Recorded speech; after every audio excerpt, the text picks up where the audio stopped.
Welcome everyone to episode 26 of the Music of Middle-earth. As always, I'm your host, Jordan Rennells. I'm a musician and teacher, and I will be your guide as we explore Howard Shore's music for The Lord of the Rings. We're working our way one by one through all the themes and how they relate to Tolkien's writings and more. Now today, we are going to continue our Elven exploration by having a look at Arwen Revealed. Let's have a listen.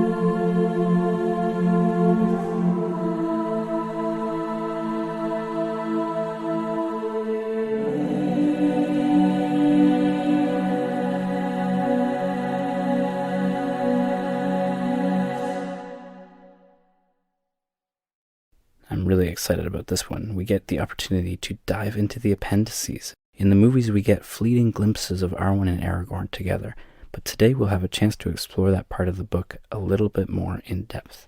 Now, we first hear this theme when we first hear Arwen. That makes sense. When she comes forth and Frodo sees her in her full elven form, we hear this beautiful theme. So what I want to explore with this theme is the idea of that elven beauty, of who Arwen is and how this theme reflects that.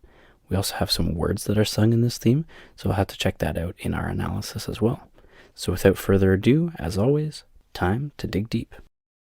So I want to start with a reading from the book when we are first introduced to Arwen. Now, of course, this is different from how it was in the movies, but that's okay. So here we go. So it was that Frodo saw her who few mortals had yet seen, Arwen, daughter of Elrond, in whom it was said that the likeness of Luthien had come on earth again. And she was called Undomiel, for she was the Evan-star of her people. Long she had been in the land of her mother's kin, in Lorien beyond the mountains, and was but lately returned to Rivendell, to her father's house. Subtle, but really nice. The likeness of Luthien had come on earth again. That is really saying something. So we're going to expand on that when we get to this reading from Of Aragorn and Arwen in the appendices for The Lord of the Rings. The next day at the hour of sunset, Aragorn walked alone in the woods, and his heart was high within him, and he sang. For he was full of hope, and the world was fair. And suddenly, even as he sang, he saw a maiden, walking on a greensward among the white stems of the birches. And he halted, amazed, thinking that he had strayed into a dream, or else that he had received the gift of the elf minstrels, who can make things of which they sing appear before the eyes of those that listen. For Aragorn had been singing a part of the Lay of Luthien, which tells of the meeting of Luthien and Beren in the forest of Neldoreth. And behold, there Luthien walked before his eyes in Rivendell, clad in a mantle of silver and blue, fair as the twilight in Elvenhome. Her dark hair strayed in a sudden wind, and her brows were bound with gems like stars. For a moment Aragorn gazed in silence, but fearing that she would pass away and never be seen again, he called to her, crying, Tinuviel, Tinuviel, even as Beren had done in the elder days long ago. Then the maiden turned to him and smiled, and she said, Who are you, and why do you call me by that name? And he answered, Because I believed you to be indeed Luthien Tinuviel, of whom I was singing. But if you are not she, then you walk in her likeness. So many have said, she answered gravely. Yet her name is not mine, though maybe my doom will not be unlike hers. But who are you? Estel I was called, he said, but I am Aragorn, Arathorn's son, Isildur's heir, lord of the Dunedain. Yet even in the saying he felt that his high lineage, in which his heart had not rejoiced, was now of little worth, and as nothing compared to her dignity and loveliness.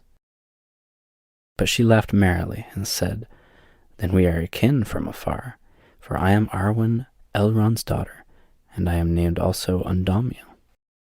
Often is it seen, said Aragorn, that in dangerous days men hide their chief treasure, Yet I marvel at Elrond and your brothers, for though I have dwelt in this house from childhood, I have heard no word of you. How comes it that we have never met before? Surely your father has not kept you locked in his hoard." "No," she said, and looked up at the mountains that rose to the east. "I have dwelt for a time in the land of my mother's kin, in far Lothlorien. I have but lately returned to visit my father again. It is many years since I walked in Imladris." Then Aragorn wondered, for she had seemed no greater age than he, who had lived yet no more than a score of years in Middle-earth. But Arwen looked in his eyes and said, "Do not wonder, for children of Elrond have the life of the Eldar." Then Aragorn was abashed, for he saw the elven light in her eyes and the wisdom of many days. Yet from that hour he loved Arwen Undomiel.